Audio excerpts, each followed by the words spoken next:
好，欢迎收听新一期的废话连篇，我是肥姐，我是惠子。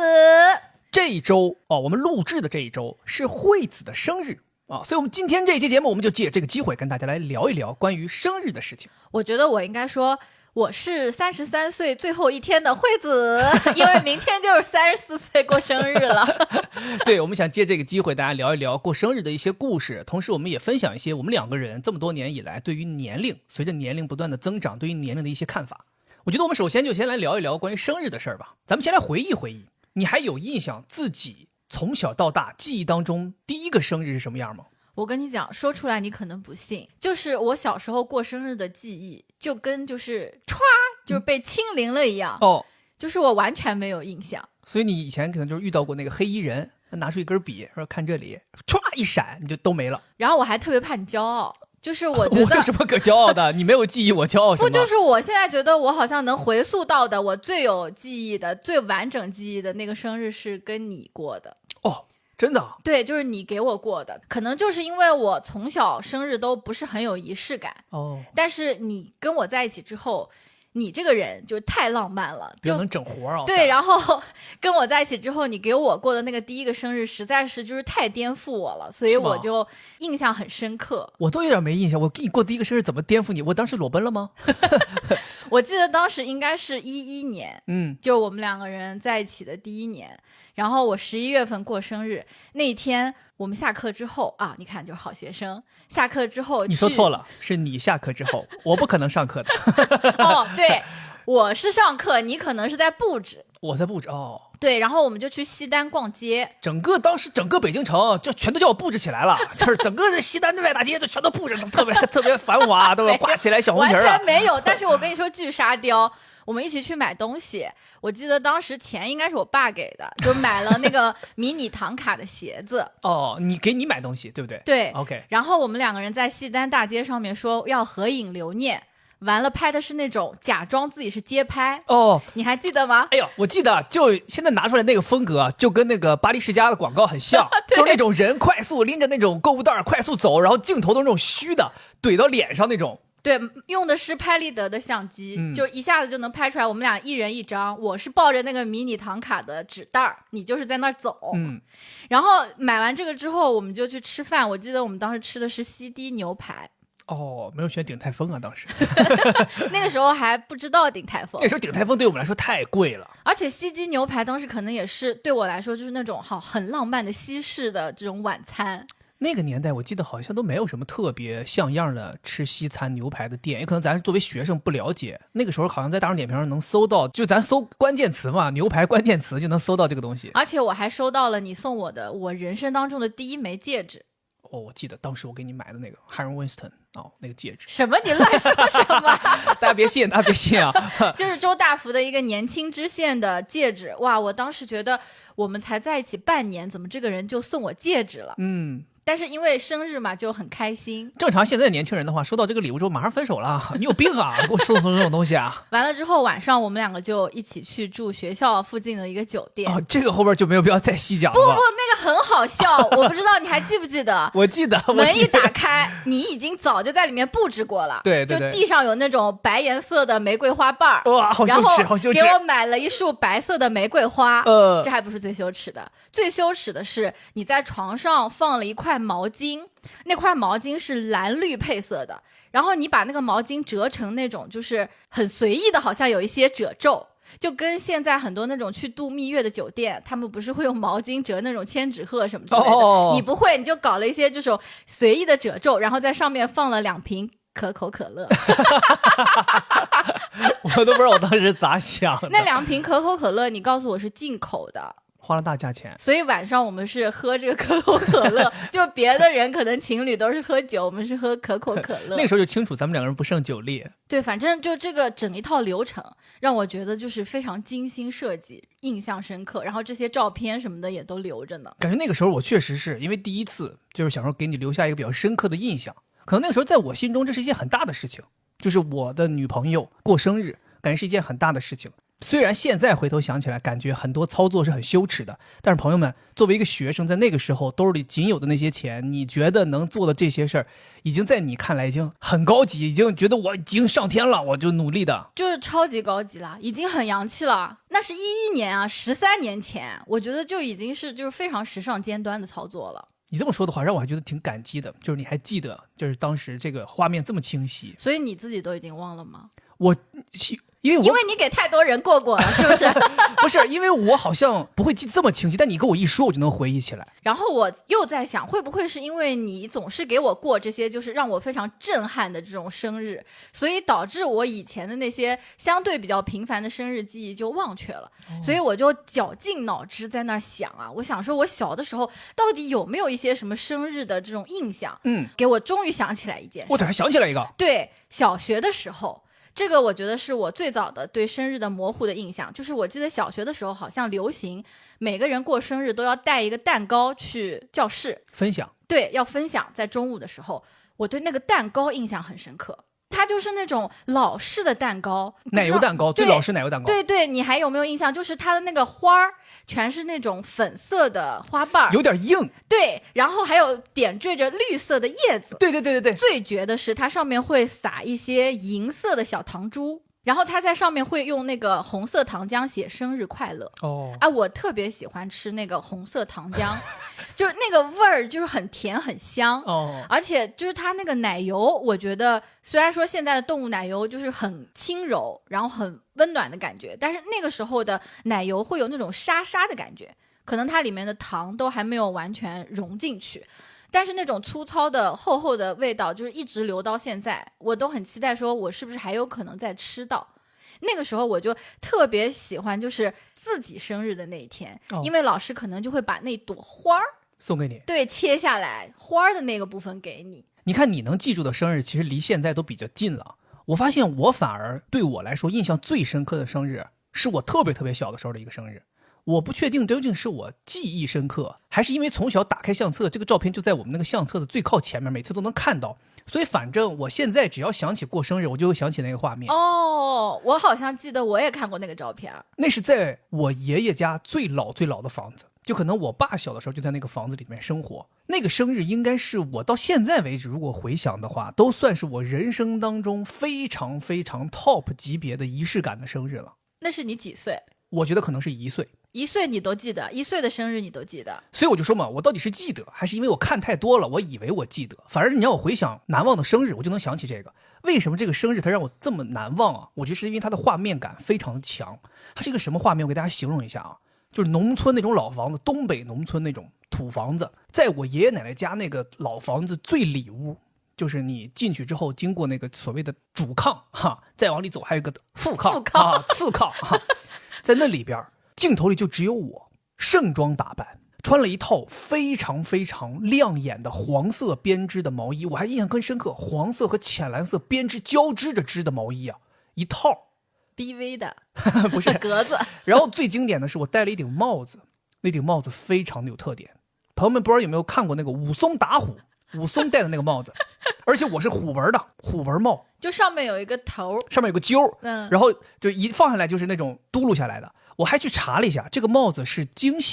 剧里边会戴的一种帽子，叫罗帽，萝卜的罗帽。而且那个帽子啊，戴上去之后一偏，有点那种贝雷帽那种戴法感觉，哇，特别帅。然后我那个时候吧，我的前面摆了一张我们那个在炕上吃饭的小桌子，小长桌。然后我印象当中那个桌子上面有几张照片是摆了七七八八好多东西，有几张照片上面就摆了一个点了一个蜡烛的蛋糕。你知道吗？你现在在说这个，我真的觉得很惊悚，因为你才1岁所以这应该就是你看了照片之后的那个感受。应该是对，不可能是你1岁的时候，我记得我戴了一个螺帽。对对对，好可怕。但我现在回想，就是当时可能应该就是又是1岁生日，同时可能家长又让你做这个什么抓周，然后所以你的镜头里面，照片镜头里面是没有人的，所有的大人们都在镜头这边。对，那个就是我对于生日最早的一个画面，可能就是因为这个生日它的画面感太强，一直占据在我的记忆当中，所以让我想最早对生日的印象就是这个东西。那回忆完第一个生日，咱们再来回忆回忆，你印象当中还有没有什么哪个生日是让你特别特别难忘的？不管是收到了礼物也好，还是说做了什么事儿让你很难忘。这么说来，我感觉这次这个生日的企划怎么变成你的夸夸大会了？因为我感觉就是我的初印象的生日和我印象最深刻的生日都是你给我过的。真的吗？对，天哪！就是接下来我要说的是我2018年。朋友们，这却不是我帮他策划的啊，他的那个不是我给他写的啊，对吧？大家别觉得好像就我自己都脸红。现在2018年我28岁的生日，哦，我可以用精彩来形容。精彩，对，是现在的 top one 吗？对，就是 top one。我现在说的就是 top one。那说明当天的那个直升飞机我没白租啊。我跟你讲，你说当天那就错了哦，因为当时过的是一个生日周。我天哪！我是16号生日，我印象很深刻。对，从12号开始就开始整了，每天都有礼物收，分别都是花儿，带我去看电影，然后给我送了一个放首饰的陶瓷的这样一个器皿，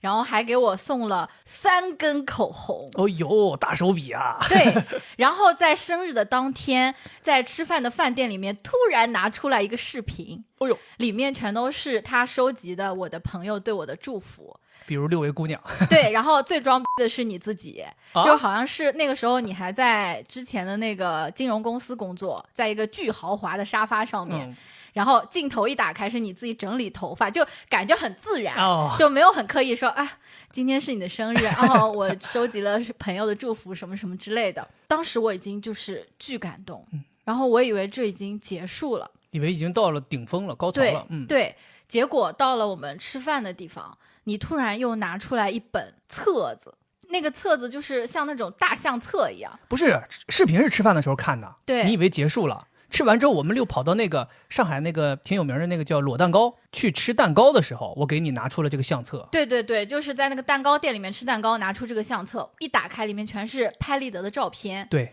现在听着是不是挺普通的？就是大家一想就能想出来，每一页都是可能以前我们的经过，就是我们恋爱的时期啊，或者是以前生日的照片。结果翻到了最后一页的时候，我发现出现了这个生日周每一天收礼物的时候你给我拍的照片。哦，对，就有12号收花的照片，有我们一起去看毒液的那个，我站在毒液那个巨型毒液前面的那个照片，也甚至打印出了我看视频时候的照片。然后你就说来，我们来完成最后的仪式，就是让我拿着这本子，然后拍了一张照片放进去。哎呦，哇，就是那种套起来了，整个就套起来了，那个俄罗斯套娃生日啊！接着最经典的来了，我以为就真的最后的最后都结束了，就是 one more thing 都已经结束了。你又拿出了一个宝格丽的盒子，哎呦，给我送了一枚戒指，又是一枚戒指。对，跟当年又重叠了，又套上了，咱这策划。而且当时你还有文案的，我有文案的吗？我给你念一下当时你的文案。我太羞耻了。你说先送你我们都喜欢的礼物，再送只有你喜欢的礼物，然后送你我用心准备的礼物，还少不了你满足虚荣心的礼物。哦，最后我得到了最想要的礼物，就是你的开心。哎呦，我那个时候的我怎么回事啊？那时候我怎么这么会呀？对，然后我当时自己还特别贱，就是想炫耀嘛，就发了朋友圈，然后说最感人的是，原来我一直参与到了礼物完成的最后一刻。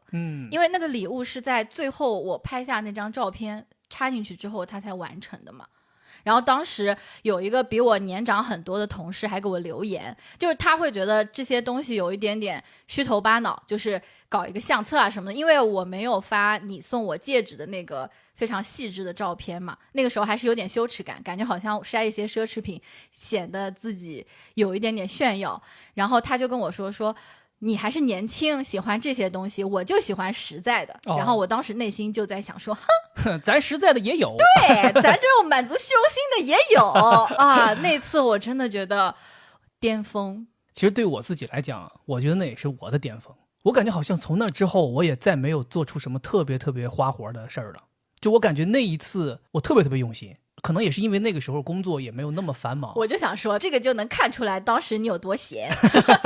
因为从19年开始你就变得非常繁忙。对，那个时候18年的时候正好公司也不特别景气，然后我也有很多时间，你看我18年的时候还健身减肥，然后那个时候还能有时间做这个，那些照片可不是就是单纯的说打印出来就得了的，我每一张照片都有文案，都写字，对，都有配图啊，反正那本相册我觉得真的是，可能我花了半个多月做那本相册，所以我自己也感觉到，虽然你夸我，但其实我自己对自己也很满意，就我觉得那个时候真的是发自内心的很想为这个人创造一份难忘的记忆。其实在做这件事的时候，我也没有想过说这个事儿我将来每一年都会做，或者说每一年都会再升级，我没想过。但是就在那一刻我就有那个冲动，我觉得说我就是在这一刻我就想做这个事儿。而且那个18年是我们就是在一起7年嘛，就是7年之痒，那个时候你还给我做这个东西，我想说咱们就狠狠挠一下子。那你呢？你有什么好玩的生日故事可以跟我们分享吗？我也有一个特别难忘的，也是因为仪式感比较强。我觉得仪式感比较强的生日会让你非常非常的记忆深刻。我的这个要感谢我妈，我要是没记错的话，应该是我19岁生日，09年高考之前，咱不是09年6月份高考嘛，我是3月份的生日。其实那个时候我已经没有寄希望于我还会过生日了，因为已经到了非常紧张的复习期了，冲刺阶段。对，就是甚至那个时候都已经没有人跟你谈周末这件事儿了，就是有极限压榨，因为我本身成绩就不好，我在那个时候要冲刺，因为我当时手里头握着北师大的这个自主招生的名额，我必须要考到一个分数才可以去读书，所以当时我父母对我也是比较严格的，我都没想过我会过生日。结果在过生日那天，我记得特别清楚，我当时在我的小房间里面写作业学习，我妈走进来递给了我一个信封，我当时很懵啊，我说这是干嘛的？然后我妈那个表情就是那种自己有点骄傲，然后有点那种挺装的啊，待会儿就给我一个信封。我打开那个信封，打开之后是一张登机牌啊，我当时懵了，是一张从大连飞法国巴黎的机票啊！我当时说，我说这是啥意思啊？对。然后我妈说，你不是一直很想去法国吗？然后我妈说，这个给你弄了一张去巴黎的机票，送给你当生日礼物。是用过的吗？我说别人那弄来的。对，我说这机票这是能飞的吗？哪天飞啊？我说我这马上高考了，没有时间呢。我说我很忙啊。我妈说你不用担心，我妈说她是找航空公司的人帮忙打了一张，就是算是就是假的呗，是个假的纪念品。对，它是假的。然后呢，上面有我的名字。哇，上面有我的名字，就是汉语拼音有我的名字。这合法的吗？我不知道他们是怎么弄的。对，反正就是一张登机牌。哇，因为我妈知道那一段时期啊，我觉得可能是因为读书压力比较大，我特别喜欢看旅行杂志，我收集了很多旅行杂志。我觉得那个时候就是我对于这个世界好奇心达到顶点，就可能因为自己被每天2点一线学校家整个人感觉太封闭了，然后我就很想说在杂志上面去看一看世界是什么样子。然后那个时候我就萌生了很多说我想去世界上走一走，我想出国看一看，甚至那个时候因为这个我就萌生了我一定要去北京读书，我觉得北京是一个很好的城市。反正那个时候我就一直在表达我很喜欢法国，我觉得那个时候因为旅行杂志，我对于法国产生了非常非常多的好感，我觉得这是一座非常浪漫的城市，有很多精致的生活。然后我觉得说巴黎这座城市特别特别向往，所以我妈知道，所以她就给我准备了这么一个登机牌。虽然这个登机牌是属于0元呢，没有任何价值，但是在我眼里看来这个仪式感就拉满，我觉得非常感动。而且她当时还跟我说，她说你既然这么喜欢，她说我除了给你这个之外，我还帮你找好了去哪儿能学法语。他说等你高考完我可以送你去学法语。我想到了你后面高考完学法语根本就没怎么去。后来我妈花大钱给我请去叫学法语，总共去2节课。对，反正但是那个时候我真的是觉得特别特别感动，因为它的重点不在于父母给了你多昂贵的一个礼物，或者说带你去吃了多么丰盛的一顿大餐，而是父母通过日常你在做的事情，他真正的关注到你想要什么，你喜欢什么。这个喜欢是人生规划层面上的一个喜欢，我当时觉得被尊重到了。对，我感觉还有就是被看到被关注到了，所以感觉你的浪漫好像是遗传的你妈。我妈也不是说经常这样，我觉得我妈这个人也是看心情。你看我刚才前面讲的那个我1岁的那个生日，你说那个仪式感都拉满，就是都有妆造的那这生日啊。然后现在就是我刚才说这个19岁这个生日也是仪式感拉满，但是中间我觉得我妈就是有一段时间可能她就觉得说我的学习压力她投射到她身上，她会觉得压力也很多，她也不愿意给你过生日，就她可能也会有抗拒，她就说我的孩子又大了1岁，又面临升学压力，我也很有压力。但是反而到了19岁这个所谓的就是已经我们那边话就靠坑了，那她也就无所谓了，她可能也觉得说我通过这个方式可以鼓励你一下。我觉得我爸妈就属于那种不怎么有仪式感的，就是他们对自己的生日也不是很上心，然后对我的生日我估计也不是特别上心，因为我回忆不起来，我还特意去问了我爸，我说你们有没有印象？我爸就给我回2个字，没有。你爸仪式感是没有，但是我觉得他的诚实是有的。那美好的生日咱们记得这么清楚，有没有那种特别糟糕的印象深刻的？我糟糕的印象深刻的首当其冲啊，就是你过生日啊，我都觉得挺糟糕的。比如说有很多人都知道的，有一次你过生日，我紧急去一个 City Shop 给你买了一个乐高的玩具，然后吃完饭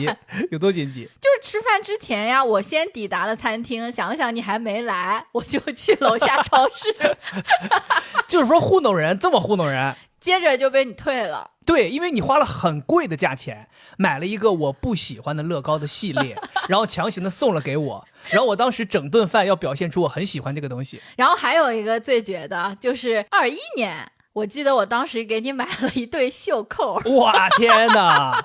就真的是无用的废物。当时我自己还特别感动，我觉得我好像选了一个就是很精致然后很适合你的东西但是后来想了想，好像确实一点用都没有主要是当时我的工作是在一个运动装备媒体工作，每天都是运动装，然后他给我买了一对袖扣，我都不知道这东西我要扣哪儿去。当时我想的是我们5月份要办婚礼，然后你婚礼的时候可以用，但后来有没有用？用了哦，那还行。对，那个袖扣用了2次，一次是我家的婚礼，一次是你家的婚礼行啊，可以了，我觉得。对，所以我就觉得对我来说，我自己觉得比较糟糕的就是我好像很难去想到你想要什么，给你惊喜，就像你给我制造惊喜一样，就是同样的回馈我好像做不到。但我印象中你给我制造过一个惊喜，让我非常满意。哦，是什么？那我想问一下，为什么没有出现在刚才前面？因为不是生日哦，不是生日的时候。是什么？你说你上次给我买乐高，其实对于我造成挺大的阴影。因为当时这个事其实我挺伤心的，一方面是我觉得从我一个收集爱好者的这个玩家眼中，我会觉得说我老婆天天跟我在一起，浸润在这个乐高文化当中，她竟然不知道如何低价买乐高，然后她也不知道我喜欢的是哪个系列。我好像给你买了一个什么挖掘机之类的，对，给我买了一个什么机械组挖掘机。我说难道你不知道你老公一直在收藏建筑系列吗？所以当时因为这件事儿，我就觉得说你以后千万不要再给我买乐高了，我就很怕你再花冤枉钱。因为我这个人其实很在意性价比的，因为我觉得我要收集这么多乐高，我如果每一个都是那种高价买，那我就很吃力嘛。但是有一次我记得我跟你表达，因为我从小就很喜欢战神金刚这个机器人，又叫百兽王，乐高就跟这个 IP 联名合作了。哇，当时我看了之后兴奋我说我一定要买，我说这个等到这个价格探底了之后我一定要买。我那个时候基本上每天都会看这个东西的价格，我说今天1800了，明天1750了，1700了，我说我预计这个东西探底应该在1550到1400这个价格之间，我说到那个时候我就出手。有一天我记得下班，那个时候你还老早回来家里，在家里做饭，咱们那个时候还在家里做饭，我一打开门，在咱们家门正对着这个墙角立着就是那个乐高的那个战神金刚。我靠，当时我都惊了，你知道吗？当时我一方面惊的就是天哪，你竟然悄无声息的瞒着我把这东西买回来了，然后另一个就是我想说完了，价格还没探底呢，这怎么就出手了呢但是我当时没扫兴，因为我觉得说这个毕竟是我所爱的，而且是我老婆的一片心意。哇，当时我特别开心，我说我终于有了，我开心啊！我跟你讲，我很少有乐高买回家立刻拆开来拼的，那个应该就算是少有的买回来立刻拆开来就拼了。而且我这个人是很聪明的，就是退过一次货之后我就知道了，去淘宝上买，而且我都比过价的，所以我买到的是便宜的。对，你当时买的时候只不过是整体价格没下来，但是在当时你买的已经是很合适的价格了。哇，我当时非常开心。我本来想说如果要是换我自己买，我肯定还要等很久，但是因为你帮我买，我就我提前拥有了这个东西，我特别开心。有的时候送礼物就是这个意义嘛，就是你推他一把，就给他早一点就拥有到，虽然可能不是最便宜的，但是我觉得差价也弥补不了那个快乐。我记得前一段时间我听了一个话，包括我自己也是这么认同的，就是说你送别人礼物，什么样的礼物是优秀的礼物？你一定要送到这个人心坎上，是什么东西呢？就是他喜欢但他不舍得买，这种东西这个人会特别特别喜欢。但是如果说这个东西价格太高了的话，感觉也不太合适。那你就是根据你的能力和你跟这个人之间的感情嘛。对，所以我要讲一个就是对我来说有点糟糕的，然后跟价格也有点关系，跟礼物的价格有一些关系。是我送你的吗？对，就是16年的时候，其实算是我们刚刚参加工作没2年，也没什么钱，工资也很低。然后那次过生日，我们2个人是在一个现在已经倒闭的泰国餐厅吃饭，叫椰香天堂。其实我觉得那家泰国餐厅很好吃，是不知道为什么经营不善倒闭了。对，然后当时你比我先到，然后你把那个礼物吧就偷偷藏在你自己脚下，然后吃完饭的时候，你就先给我拿出来一张贺卡，然后那张贺卡打开，里面其实是一张收据，然后你就把你给我买的那个 GUCCI 的包拎了出来。当时我就表现得非常惊讶以及觉得哇，我老公太好了，给我买了一个这样的包。但是其实我内心是觉得这个东西太超过了。其实当时我的原则就跟我刚才说的一样，就是我在想说我应该送一个什么东西，这个人他既是喜欢，但是他又很不舍得买。我为什么当时会选那个包，是因为你跟我表达过很多次你喜欢那个包，但是你觉得国内官方的售价太高了，然后咱们又没有什么机会，当时那个互联网没有那么发达，你也不知道去找谁可以代购，然后我又怕代购买回来假的。我记得那个时候我可能连续1个月每天中午都去店里面去看，最后我就是下定决心，我说咬咬牙花点钱原价买一个送给你。我是当时就是本着我那个原则，就是送一个对方很喜欢的他根本舍不得买的东西。我觉得就是这个，就是在送东西的时候，有的时候有的人就会觉得我送奢侈品或者我送一个价格很高的东西，好像就表达我特别爱你，特别重视你。但有的时候收的那个人还是会感到比较大的压力。其实我不知道你有没有发现，我从16年那件事开始之后有一个很大的变化。这个变化是源自于我的当时的一个同事，当时我有一个前辈，然后这个前辈当时就跟我说了一段话，引发了我的一个思考。晚上下班，他说我得赶紧回家。我说你怎么了？他说今天是我老婆生日。我说我说你老婆生日，我说你给她准备什么礼物了吗？他说还没准备礼物，他说待会儿我路过 Tiffany 买一对戒指给她就行了。然后我说这么草率吗？他说过生日嘛，就买一个奢侈品，很简单的就解决问题了。他说他们一定会喜欢的。然后那一刻你知道吗？就是在这之前16年，我就是刚才那个想法，我觉得说，你喜欢那个包奢侈品，我就买一个送给你。但是我听完他这个话之后，我一下子感觉好像刺痛到我，想说，天哪，那以前的我不就是这个想法吗？就觉得好像，我只要送给我爱的人一个奢侈品，他一定会喜欢的；送给他一个什么珠宝，他一定会喜欢的。这对于男性来讲是很简单的一个操作，你只要花钱就行了。当时他的意思就是我只要花钱就行了，但是我后来觉得说不对，所以为什么17、18年我就开始用心想要准备一些东西。对，我觉得最贵的东西就是真心了。对，但是我还觉得说，就像你说的，实在东西不能少，还得有这个满足虚荣心的东西。其实我当时为什么18年会准备了这么多东西之后，依然还送了你一个挺贵的东西？其实我跟你说，我就是怕朋友圈里那种傻逼讲这种话。当时我的想法就是，我的老婆什么也不能比别人差，你们有的都得有。但我觉得这件事情也不是怪你啊，说你好像觉得买个奢侈品给我就好了。我觉得这个也是投射的，就是可能那个时候的我就是虚荣心很强，就很喜欢买贵的东西，或者说是品牌的东西来彰显我好像条件不错，或者我工作不错，所以你才会作为我身边的人会觉得我会喜欢那个东西，因为你是一个很敏感的人嘛。所以我觉得这是共谋的。共谋的？谁跟你共谋的了？只有你在这谋还谋划让我买劳斯莱斯。然后我还有一个我自己觉得比较糟糕的一个生日的回忆但这个生日回忆它的糟糕程度是觉得让我觉得有点好笑。是我跟你在一起过的生日吗？不，跟你没有关系。终于跟我没有关系。就是在公司过的一个生日那种就是集体过生日，生日月。对，集体过生日。而且这个集体过生日吧，大部分公司是不是就是1个月的人一起过？对，我们当时是为了节约成本，2个月的人一起过，11月、12月的人一起过。天哪！而且我那个公司它还是个集团公司，就我是一个单独的公司，完了跟我一起过的还有一些是别的公司的，就压根不认识的同事。对，完全不认识。天哪！然后在我们最大的那个会议室，那个会议室叫外滩。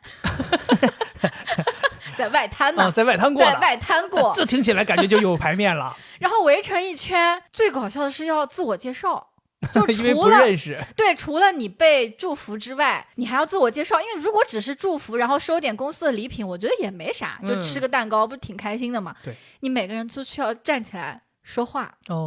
然后别的那个公司我也不知道是什么公司，那边的同事站起来说的话都让我觉得当场我就要笑场，我就憋得特别难受。站起来一个男的说，大家好，我是谁谁谁啊，负责什么什么什么。我其实最主要呢也不是这个公司的工作，我主要是炒股我炒股已经挣了多少多少钱，怎么怎么样，就标榜自己，说他炒股很厉害，炫富，理财很厉害对。然后不知道为什么他带的这个节奏第二个站起来的女生说其实我也是财富自由的。他是用的就是这个词我是财富自由的，在这么多人面前有好多的陌生人我当时想那我说啥呢你说大家好，我是穷我反正就是特别简单的自我介绍，但是那一下就是给我有一些冲击哦，我就觉得我过生日我还来听你们这些东西，我干啥？我凭啥？挺让我糟心的。公司这种生日其实我觉得很容易办拉稀。除了这种就是集体过生日，还有部门会给你假装惊喜。假装说什么老板叫你去开个会，其实你也知道肯定是他们给你里面布置了个生日蛋糕。哦。然后我当时是8月份入职，3个月后我就要过生日了，我跟他们都不是很熟，他们也不知道我喜欢什么。当时我还很割裂，就是我一个人被分配到了一个跟大家都不在一起的工位上，所以我是一个挺疏离的人。他们给我过生日的时候给我送了一个养生炖锅就是那种很小的可以在单位里面用的绿颜色的，我离职的时候他都没有用过，然后我直接把它塞在了边上的一个柜子里面就很尴尬。是公司过这种生日确实很尴尬。我记得我们当时公司过生日那个礼物一个月的人是怎么分的，是抢，就是大家玩游戏，赢的人先选，输的人后选而且那个 HR 给你准备那礼物就是分等级的那谁都知道赢的人就把好拿走了，最后输的那就是大家都过生日，大家都平等的，为什么怎么还有人先选有人后选呢？有人去参加一顿拿回个垃圾你的生日数字不吉利。对，我当时经常有的时候去就是玩游戏最后输了拿回个垃圾，我当时就明显立马就跟 HR 表示不满，我直接就给撇了，我说什么玩意儿给我东西。那我没有我们奇葩，我记得我过生日那天拿回来的是一个杯子，然后那个杯子还是可能公司某一年开什么什么年会的时候的杯子，上面写着2018太能应付人了。对，但我跟你不一样，我糟糕的生日体验是一个完全我自己个人的一个生日体验，是我18岁的生日。我现在回头想，我觉得是我自己最糟糕的一年的生日。你看我刚才说19岁的生日我妈给我过得挺好的，但18岁那年是我学习成绩最糟糕的一年。当时就是糟糕到父母对我很失望，老师对我很失望，我从年级最好的班级一路下滑，退而又退，反正整个人自己的状态对自己也非常不满意，自信心完全丧失掉。然后那个时候我爸妈做了一个决定，说让我放学不许回家，跟住校的学生一起在学校继续晚自习。我们是6点钟放学，正常6点钟回家吃晚饭，吃完晚饭在家里面做作业什么的。我妈说你不许回来，所以我6点钟放学，我要在学校吃一顿饭，吃完之后我要跟住校的学生从7点开始自习到晚上10点半。这么晚啊？你们高中生？因为其他学生10点半放学5分钟就走回寝室睡觉了，我10点半要回来赶公交车的末班车，从学校门口再坐公交车加走路回家。我生日那天也雷打不动，还是这样的一套。所以我生日那天相当于没有任何人给我过生日。天哪！我记得特别清楚，就是当时我觉得说这是我18岁的生日，对我来讲是一个很重要的很重要的一个生日，没有什么人给你庆祝生日。然后我记得当天晚上10点半结束之后，我走出来，学校外边都是黑的，末班车里也没什么人，好落寞。我上了车，坐在最后一排，车一启动我就开始哭，当时我就在那哭，然后我就想说我不应该在车里就应该在车底。不是，当时我的心里的感情很复杂，一方面会怨恨父母，就是说你看我这么重要的生日，你们哪怕今天跟我说你今天不用自习了，你今天咱早点回去，咱吃蛋糕也好，咱吃饭也好，咱庆祝一下，没有。然后我当时有点怨恨我自己的父母，然后另一方面就是我自己也怨恨自己，我觉得你看你不争气，是你但凡学习好一点，你不至于混到今天这样，你不至于落到这个下场。我觉得这个算是有一点点小的情感虐待，就这不是指责你的父母，我只是在形容这种感觉是有一点点虐待，这个对你来说是很严重的一个事情。对，然后当时我自己特别怨恨自己，然后呢那个时候心里还有2个声音在喊，一个声音就是不想长大，就当时我就在想说我为什么要就这么轻易就18岁了吗？就不想长大。但是另一个声音又告诉自己我特别想长大，我要强大。对，我当时想说我只要长大了，我将来独立了，我就不用遭这些罪了，我要脱离，我要掌控自己的生活。没有想到长大之后遇到我给你过这种生日。对，其实我当时就是有点像是在那个车里面边哭边自己对自己暗暗的就是发誓，就是我一定要将来掌控自己的人生，我得为我自己的人生做主，我得想办法有这个权利。所以为什么我自从那儿之后18岁之后，我做了很多决定都是非常坚定的。比如说我要去北京读书，你没有人可以阻止我，我就是要去北京读书。我当时填志愿，1本全部填的北京志愿，2本我不填了，我说我不填了，我说我1本考不上北京，我说我就复读。我后来老师来家里劝呢，说孩子别这样，孩子万一没考好，咱得有个兜底的什么。没考好我就直接飞去巴黎。我没考好我跳楼，我说二话不说，我说咱跳楼咱熟。那个时候你跳楼没有我给你绑住那时候可能就真走了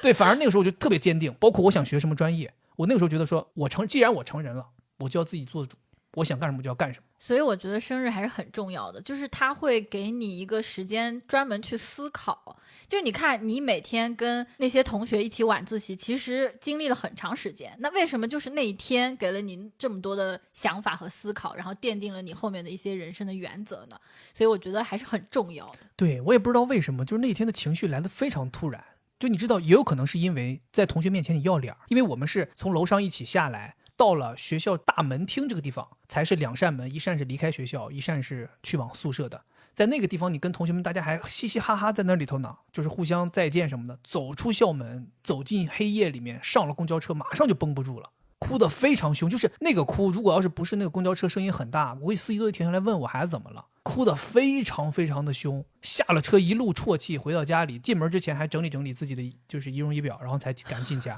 那你爸妈有没有什么表示？其实当时我爸妈晚上的时候给我准备了蛋糕，在家里有蛋糕，但是当时我就还是怨恨呢，就我说你这个东西就是太敷衍了，我当时觉得太敷衍了，整个蛋糕糊弄谁呢？我这除了吃口蛋糕，马上就又得学习又得睡觉。我觉得他们就是想要告诉你，就是这个时候学习就是最重要的，就是连你过生日我都不能给你特殊化。对，反正当时我觉得也可能是因为年纪小不理解，所以这个事情在心里面当时那一刻产生了非常复杂非常多的情绪。但现在你这个年纪回头，就像你刚才说的，可能你会产生一些理解父母，但是那个时候我觉得那个年纪读不懂这些的。那你觉得对你来说整体来讲你喜欢过生日吗？如果是现在你问我，现在的我不喜欢过生日，但是我觉得小的时候是挺喜欢的。因为小的时候真的我为什么喜欢，我自己想了一下，我觉得小的时候生日是非常不一样的一天。因为你小的时候吧，生活非常的单一，千篇一律，你每天都是上学，你偶尔有个周末可能也是跟父母去亲戚家做客，你大部分的生活就像我说的，你没有自己的掌控权，你基本就是比较模式化的。但是生日这一天它会不一样，比如说生日这一天你可以吃到你喜欢吃的东西，你可以吃蛋糕，你有的时候可以收到一些礼物，或者说你即便没有礼物，你可以要求你让你的爸妈带你去买点什么东西。就这一天在我年纪小的时候，我觉得它是非常有光彩有不一样颜色的一天，但是其他的天都很普通。但是我觉得长大之后，因为你的生活你可以自己做主了，我感觉长大之后的每一天可能都比生日那天还要精彩。就你想精彩随时可以精彩，我想今天精彩，我今天马上可以精彩起来，我想明天精彩，明天也可以精彩。反而在这种情况下，生日这一天反而显得没有那么精彩，因为你也不会再怎么精彩。你说的太对了。对，是的。所以我现在反而对于过生日没有任何期待，我反而觉得说生日还是平淡一些好。我其实是非常非常喜欢过生日的但是我小时候的生日不是说是记忆清零嘛，所以我觉得我对生日的喜欢，我之所以喜欢过生日，全都是因为你。你这么说的话，这压力给我整起来了。这马上这明天这生日，我再联系联系，能租个什么直升飞机什么的。不是明天，是半个小时之后。紧张了。礼物藏在衣柜里。真的吗？没有。然后我为什么会喜欢呢？是因为你让我感觉到这一天充满了期待。对，就是每一次过生日你都会给我很多惊喜，那一天我就会觉得会有什么惊喜呢？就这种充满期待的感觉，就是我们之前说的会有盼头的感觉，就是让你觉得很喜欢。然后另外就是这一天我感觉我自己会成为中心，会被认真的对待，从你开始。后来我发现我爸妈好像也受到带动了，就是我经常会发给他们嘛，我就说哎呀小鱼又给我干什么了，然后我爸妈也开始了。他们虽然不会给我准备什么特别的礼物，但是我觉得非常感动的是他们会跟我表达一些情感，这个是重要的。对，说一些他们平时不会说的话。对，这个让我觉得我生日也会很开心，因为平时没什么事情的时候他们就非常羞于启齿他们对我的情感，需要这种良性竞争，大家。然后另外就是我会觉得就是生日真的让我非常享受，因为这一天我不用去体贴和照顾任何人。因为这一天我就会觉得我就是要做我自己，做我的女王。不像是其他的节假日或者说情人节吧，那也得我们俩互相一起过。对，但生日好像就是我想怎么过就怎么过，也不像春节我还得去什么父母家什么的，生日就是我最大，只属于你自己。对，就算你妈跟我说生日快乐，我也可以不回她。但我觉得我们两个人，你有没有发现这2年开始就是趋于平淡，跟17、18年那个时候16、17、18年的时候，我们现在感觉趋于过生日2个人都普遍平淡下来了。我觉得我有一个非常大的变化，就是在30岁左右，就是20年那个时候，什么变化？就是在那之前，我都是非常期待别人给我过生日，包括你啊，包括同事，好的同事啊，会不会好朋友，对，会不会给我领点生日祝福呀，什么什么的，我就非常期待这个事情。但是到了30岁之后，我自己发现啊，我每一年的生日都是自己设计和自己提要求的。就这不是我有意识的，不是说我过了30岁我就要这样做了，是我今天在回忆的时候，我发现我21年31岁的生日，我跟你提要求，我说我要吃你做的饭，所以你给我做饭了，是，还拍了视频，结果非常的失败，巨难吃，而且我很饿，就吃那个饭的时候，感觉两个人气氛都很凝重，因为你也知道那个很难吃。大家可以直接去网上搜视频呢。然后22年的生日是在前一个公司嘛，虽然经历了不愉快的生日月，但是跟同事我提出了我的要求，我说我想要就是你们戴上男明星的面具跟我合影，然后当时我就选了王鹤棣呀，然后胡歌，然后白敬亭，就都是我喜欢的男明星，给他们做了面具，我亲手做的，这都不是、当时没有肥姐，没有男明星里没有肥姐，哎，失望了，有点失望了，对不起，咖位还是不够。然后还有胡歌给我喂奶茶的照片，这些我都是知道的，他不是惊喜。胡歌明天就发那种律师函说辟谣啊，没有给谁喂过奶茶啊。然后我就很开心。然后23年就是去年我自己组织了去海底捞吃饭，就是当时我都没有想要跟你过，我就没有想说我老公要给我什么惊喜，我不需要，我想要的就是我要跟我的朋友一起，一大桌人，然后唱生日歌，然后拍照，就很开心。然后对你我也提出了要求，我说我想买一条小项链，然后我们一起去买，对，自己挑的。你当时还犹豫，有一条大的一条小的，你说想买大的，我说不要，我就要这条小的，我觉得小的更精致，我就带上了，我到现在也很喜欢。然后今年你甚至都不知道，就是我们要去吃生日餐的那家餐厅在哪里，叫什么，因为是我订的，我付的定金，我连几点都不知道。对，我觉得我好像在30岁之后，就是生日突然找到了那种掌控感，对对对，就是我找到了主体性，我不再是那个等待着被别人来爱、被别人来给我惊喜的人。有的人会说，哎呦，我老公什么选了一个很好的餐厅 ，no， 我要自己选一个我想吃的餐厅。对，这个感觉让我非常的爽，非常的快乐。同时也是印证你前面说的，就是好像对于过生日没有那么看重了，因为我发现我的角色转变了，我自己在掌控我的生活，我每天都可以过得很好，那这一天可能我可以更加强势一点，但是对我来说其实也没有那么重要了。我不知道咱俩是因为同时发生这个转变，还是因为咱俩互相影响啊。我也感受到，就是我们两个人这2年过生日，咱们就有一个默契，就不管是你过生日还是我过生日，咱们俩都会跟对方说，哎，别给我准备惊喜，因为我觉得我们现在好像变得越来越实在了，就有点像是那种千帆过尽，你都看过都玩过了，你以前那东西你都知道了，你说哎呦，无非你给我准备个惊喜，就是这也就是那，包括咱们现在的日常的生活，可能有个什么想要的东西很快就买了，我们也不会说要留到过生日那天再买。所以我们现在就像你说的，咱们反而更愿意倾听对方，就是你要告诉我你想吃啥，你想要啥，你比如说你想要花，我给你去解决，你想要什么蛋糕哪家我帮你去订，你想要什么餐厅你来选，包括你想要什么礼物，你想要花多少钱，我们有甚至两个人会非常明确的去聊，说你想要什么礼物，什么价位等等之类的。我觉得这些让我们两个人现在过生日，我的感觉就是变得更松弛。以前其实那种等待惊喜的感觉不松弛的，其实挺紧张的，而且你很需要好像去证明点什么，好像这一天我需要完全属于我，然后别人全都来围着我转。但现在我觉得好像每一天都是完全属于我的。不是，其实我的感觉就是那种等待惊喜的感觉啊，有点压力在于别人费了大劲给你准备惊喜，我必须得说喜欢，我必须得展现出开心，不然有点伤害到人家。那这个是我的问题。不，其实是我没有给你弄好，你每次给我的不是的我都觉得很开心。其实我跟你讲，我要是给你准备惊喜，我也会有一些压力，就会觉得说这个人的反馈是不是演的，他是不是照顾我情绪。但是我觉得像我们俩现在这样，就是你告诉我你过生日想干嘛，我帮你干了，你也没有压力，我也没有压力。就像今年你过生日去澳门，是不是也很开心？对呀、就也是我们商量的。对，我觉得我们商量了，我们去了，我们挺好，我们很开心。我觉得现在我会越来越在意的就是我过生日，你过生日，我们的这一天究竟是不是让我们自己最放松、最开心的？包括我们现在给父母过生日，其实也是很多人讲究什么父母60是不是得大办？你像我姐。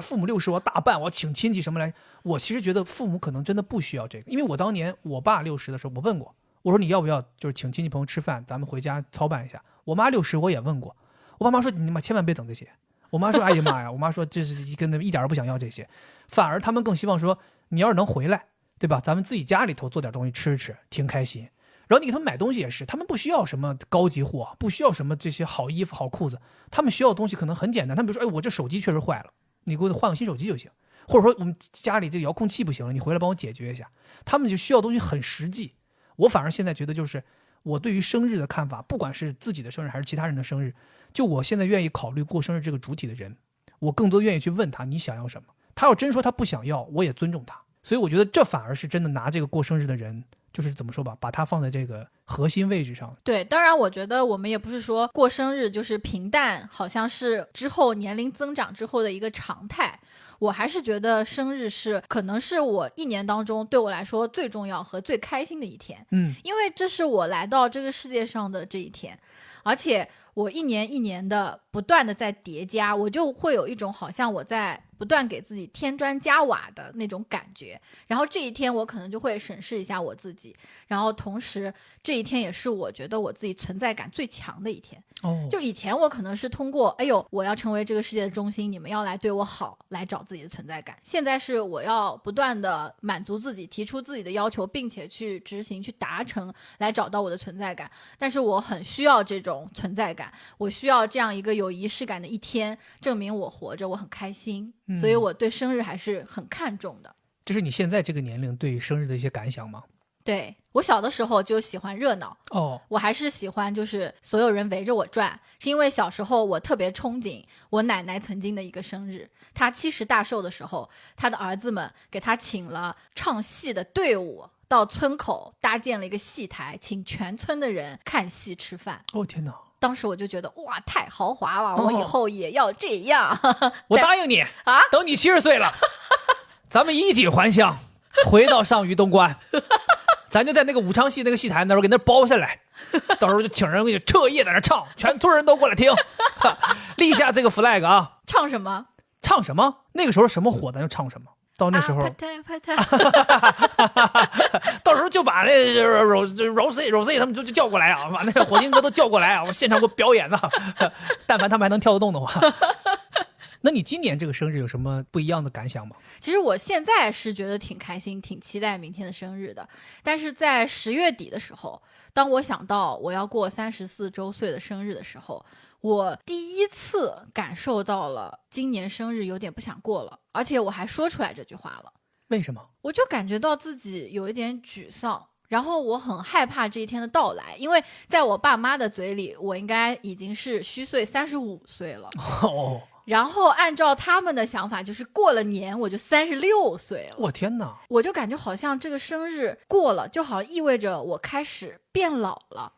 就是以前我觉得过生日一直都是在成长，或者得到一点什么东西，生命是在增加，是在得到。但是现在好像随着年岁的增长，我感觉好像是一种失去。怎么理解这个失去？因为我第一次感受到了，我有点害怕自己变老。而且从自己脸上呀，或者自己的平时的生活当中，蛛丝马迹里面感觉到自己在变老。年龄焦虑吗？我感觉是有一点这样的。我可以具体讲讲这个自己的感受啊。就是首先就是我感觉我自己脑子开始不像以前那么好用了，比如说我记忆力开始下降，很厉害。特别是工作记忆，就是我经常有一个场景，就是我从沙发站起来，然后打开手机，然后忽然忘了我要打开什么 app 要干嘛。有的时候我在微信聊天，然后我突然想到我要去干什么，退出微信，然后就划2下，不知道我要打开什么要去干什么，要过大概5秒钟我才能想起来，我是要打开微博，或者我要打开银行。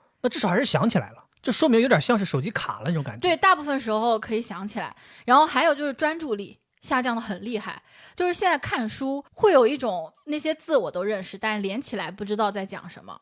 然后可能很快我就要把它放下，拿起手机。而且最绝的就是第二天我再拿起这个书，完全不记得我看过啥了。天，就是你好像在输入，但是你不知道它究竟在你心中留下了什么。感觉把人比成一个机器的话，就有点像是这个处理能力什么都下降了，都慢了。对，还有就是在咨询的时候，有的时候我特别需要很准确的去跟人家确认他的这个感受。比如说今天咨询的时候，我的来访跟我说他特别生气，他觉得自己非常恶毒的去辱骂了别人，然后他给我看了聊天记录，看完之后我觉得很正常。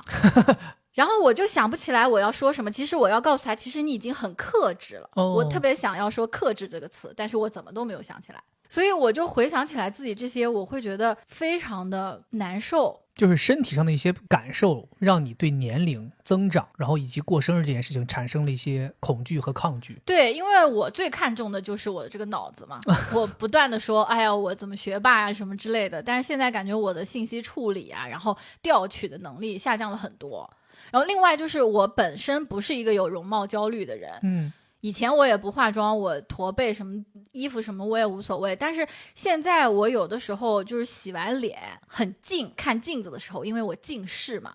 我就会感觉到哎，我黑眼圈，我的眼角的细纹，然后我的脸的那个肌肉的纹理啊，它好像已经是往下的了，然后有一些淡淡的斑在我的脸上面，我好像就感觉是不是自己在变老，这个感觉让我害怕过生日，因为感觉好像又老了一岁，不像以前哎呦我又大了一岁，我增长了，我的人生又往前推进了，现在有一种削弱的感觉了。但你今天这样说出来，你会觉得说更有利于你接纳这些事儿吗？其实我想了想，就是我也特别想把我自己这个思考过程分享给大家。我说出来的时候，包括你刚才说好像是一台机器什么的，我就忽然意识到，当我在这样想害怕自己变老的时候，我好像是在害怕自己失去一些功能。那这不就是还是把自己当成了一个物品吗？物化自己了。对，因为只有你把自己看成物品，你才觉得我得好用，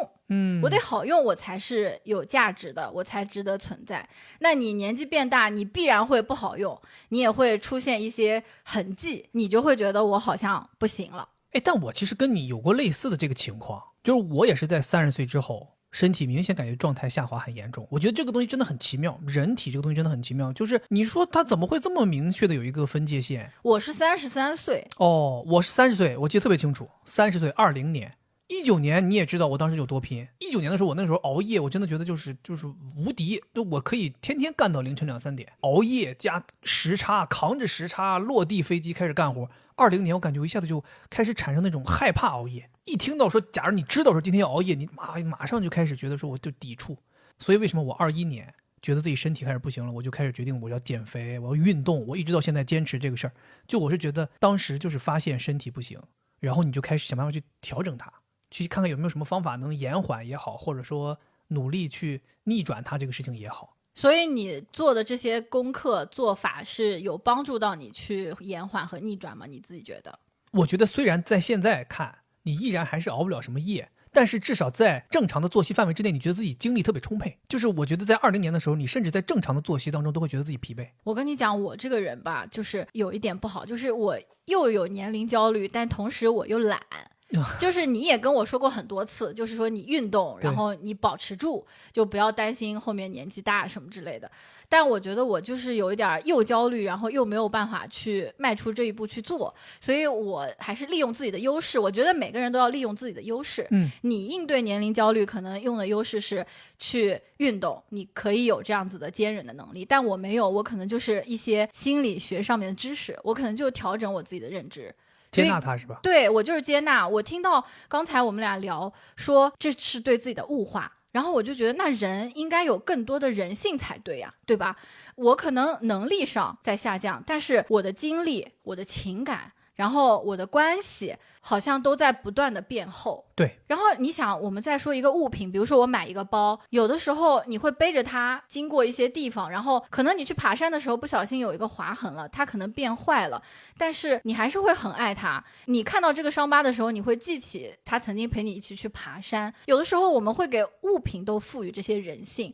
那为什么我们反过来就是对自己人性要压抑，而忘记了其实人其实最珍贵的就是你人性的部分，你的那些记忆，你跟人之间的产生的那些连接，这些东西是随着年龄的增长越来越多的。我觉得我就会告诉自己说，我要多看到自己作为人性发挥光辉的这个地方。成长的过程当中就像一个大口袋，我们可能走着会掉一些东西，但同时我们也会捡一些东西进来。你看你刚才说你觉得好像你自己的反应变慢了，你的处理能力变慢了，你的年轻的容貌开始慢慢的消退了，但是你收获了人生阅历，你收获了丰富的共情能力，你收获了这么多的人生回忆。我觉得只要保证咱们这个人生口袋一直是丰满的，一直是鼓囊囊的，我们就不虚此行。有的时候我们就是在评估自己的时候会单一维度，就我在想这个事情的时候有想到一个比喻，就是可能我们从0岁开始到30岁或者到35岁都是在造楼，就是从一个什么都没有的地基开始造，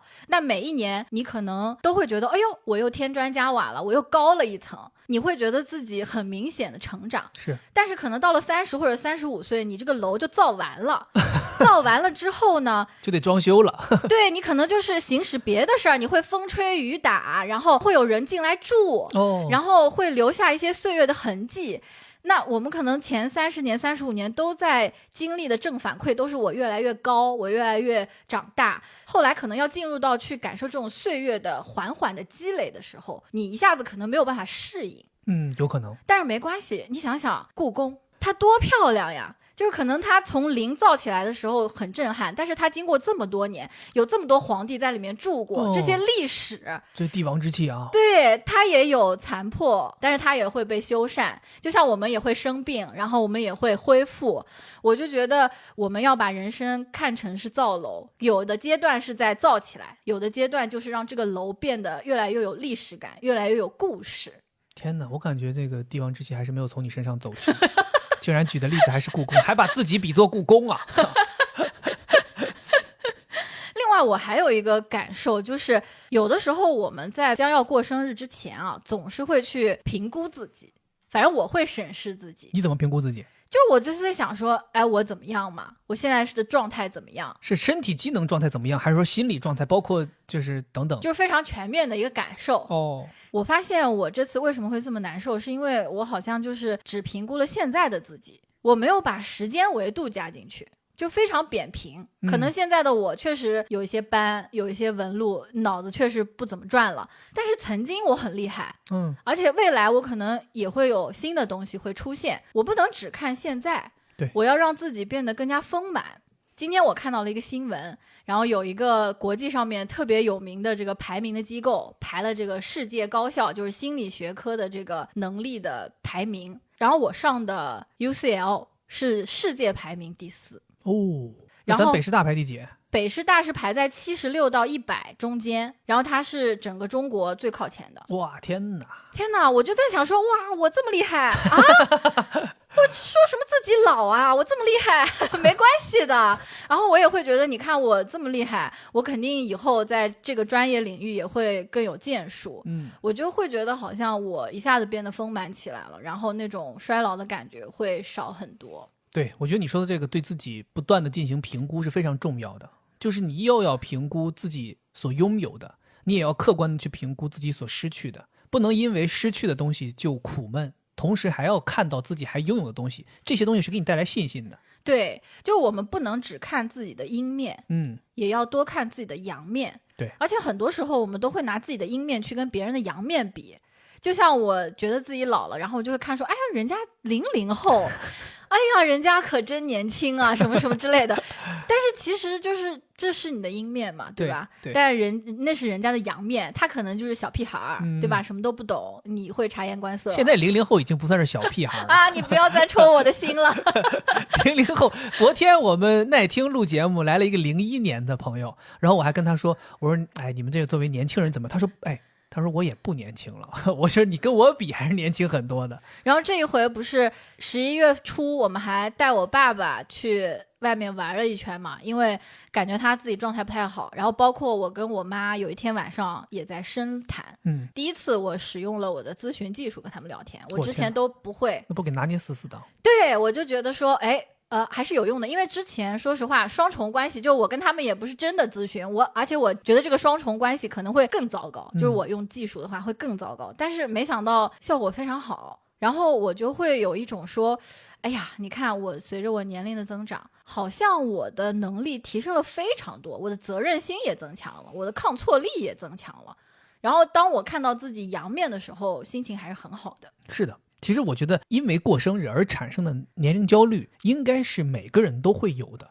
就是大家不要把年龄焦虑这件事情当成一个负面的事情。就像我们上一期节目大家在聊说，我们大家都有过小的时候成长阶段当中去偷钱的这个经历，很多咱们的评论区的朋友跟我们分享说，以前以为自己好像是很坏很坏的人，但是发现大家都经历过。我当时记得我给大家评论回复就是说，这就是咱们成长当中可能必经的一关。同样的道理，这个年龄焦虑这个就是大家在成长的过程当中你必须会经历的这么一件事儿，它不是一个负面的事儿，它是一个必经的事儿，只是可能它给你带来的感觉有的时候不是特别好。但是像你刚才这样去客观的去评价，可能这个东西就变得更中性了一些。我觉得现在我还没有克服这个变老的这种年龄焦虑，但我有一个另外一方面的年龄焦虑我已经克服了，我觉得我也可以去分享给大家。就这个变老这件事情啊，我是今年才有的焦虑嘛，但是我在30岁那一年经历了一次非常重的这种年龄焦虑。当时的焦虑的是什么呢？是我那一瞬间突然觉得我怎么30岁了，我对未来是非常迷茫的，我不知道我未来要去干什么，同时我对现在和过去的自己很不满意，觉得我完全没有完成我当时毕业的时候出来给自己设置的目标。对，所以那个时候我就觉得好像自己30岁了，然后一事无成，就真的是一事无成的感觉，也不知道未来的路在哪里。而且我觉得这个3字头就是非常神奇的一个东西。就29的时候你没觉得什么，然后突然30了，你一下子好像就是有一个天仙下凡，然后告诉你说你现在要完成一个答卷，上面写的就是你过去怎么怎么样，未来你要做哪些事情，在你死之前完成什么，就是好像你给自己了这样一个压力。我不知道你有没有。我发现就是我对于变老这件事情没有那种特别强烈的这种感觉，我是特别接受这件事，因为我知道这个事情你是不可抗拒的，就是你一定会年龄增长，你会变老。我反而可能产生的一些年龄焦虑，就像我刚才说的，我会觉得身体机能会不会有下降。但你说的这个，你说会不会审视自己有没有完成自己所要完成的事情？对，我觉得我好像是一个不太会回头看，觉得我好像有什么事情没做。我就是比较乐观的一个人，我总会看到我做了哪些。就我觉得只要我一直在做新的事情，有收获的，我就对自己是满意的。所以我当时其实可能也是因为这个时间点比较特殊，我正好在28岁的时候，18年的年底开启了我的一个新的职业生涯，然后19年又干的感觉自己很满意，然后20年的时候就相当于在30岁的时候，那个时候你会觉得自己相当于是一个很有冲劲儿爬坡，爬到了一个坡顶。对，所以我当时在30岁的时候，我当时的感觉就是我感觉好像前面有很多路是我可以探索的，我之前做的决定也是很正确的，所以那一刻我可能对自己还是蛮有信心的。我觉得这个事情也有点想分享给大家，因为我当时在18年做了那个决定之后，我身边有很多比我大一点年纪的人，他们都感叹，他们就觉得我很勇敢，因为在很多人眼中觉得说30岁了你还要做这样的决定，你就不怕万一一脚踩空，你没有退路，你这家庭怎么办？你还到了可能需要养家的年纪，对不对？但当时我做了这件事情，而且收获了自己很多这种正反馈之后，当时我记得身边有很多朋友就跟我说你这个决定真的做得很棒，你很有勇气，然后大家都很支持我。所以我觉得可能如果现在在听节目的朋友，咱们有些朋友还没到30岁，其实有一些事儿你如果想要挑战一下，你想要尝试一下，我觉得大家可以在自己还没有到30岁之前可以去试一试。因为就像我们自己2个人亲身感受，就是30岁这个事情确实对很多人来讲像是一个阶段性的总结阶段，你在那一刻可能会有点总结自己，而且你对自己的要求好像突然提高了，似乎过生日0点吹蜡烛那一刻你就忽然知道自己要成为一个什么样的人了，但其实你根本就不知道。所以我当时的方法就是辞职，然后呢离开那个让我觉得非常停滞和不舒服的环境，换一个生活方式，先让自己开心一会儿。我经常跟我的来访说，你不要害怕自己就是放纵一会儿之后就会一直放纵，不会的，就是你开心了自然就会有非常多的创造力。对，所以我可能休息了一会儿之后马上就开始做很多有创造力的事儿，在网上分享我自己的感悟啊，写日记啊，然后包括我当时拍视频，当时拍了很多你的视频，我还记得叫做揭秘已婚男人的生活，很有意思，然后也收获了很多。接着我好像就感觉到轻松，然后有这个心理能量去思考我究竟要什么，然后我就去寻找到说我要做回我的本行，我要做心理咨询，然后去找医疗机构去入职，慢慢的积累自己的能力。我就觉得你看在30岁那个当口我产生了这个焦虑，但这个焦虑同时对我来说也是一个很好的契机。就当时我可能很难受，但是为了应对这个焦虑，我发展出了一些健康的方式，对，比如说暂时的休息，然后做创造力的事情，然后好好的给自己一个时间去思考究竟要做什么。当我把这个事情度过去之后，这个焦虑应对完之后，我发现我有一个巨大的成长，就我好像确实在这几年时间4-5年的时间找到了自己想做什么。其实就像咱说的嘛，有的时候压力其实变相来说也是一种推动力。对，然后这次生日我同样感受到了一点点，就是我觉得我咨询这件事情好像现在有一点点能预知到它的天花板了。我也感觉到好像有一点焦虑，但是因为我经历过30岁那一次，而且我也有了更多的阅历，我发现有的时候人就是会平凡，有的时候你就是要接纳他没有那个加速度往前。我已经有了这种包容心，包容自己，接纳自己的这种心态了，所以这次的焦虑它没有给我造成什么影响，它只是在我心里面跳出来了一下，我说你又来了，我知道了，你就是一个这么努力的人，你就是一个这么要求严格的人，但是我们还是要继续快乐的生活下去，我们再试试看，再多等待一点时间，我越来越多的能够更加的去做当下的事情，给自己更多的等待的时间。我觉得这个也是你教给我的。对，因为你从来都不会说我有一个什么什么样的目标去做，你只会说我们把现在这个事情做好，机会总是会出现的。时间刚刚跳到了12点祝你生日快乐。谢谢，好感动哦。然后我觉得我们这一期也就正好是结束了。天哪，真的这么巧？然后我可能还有最后的一点点小的分享，就是我一直在想说我为什么怕变老，那不就是因为我非常留恋自己年轻的时候嘛，不想变老，就是觉得年轻好嘛。那生命中的每一天，你正在过的这一天，就是你余生最年轻的一天。那就是一定要把这一天过好。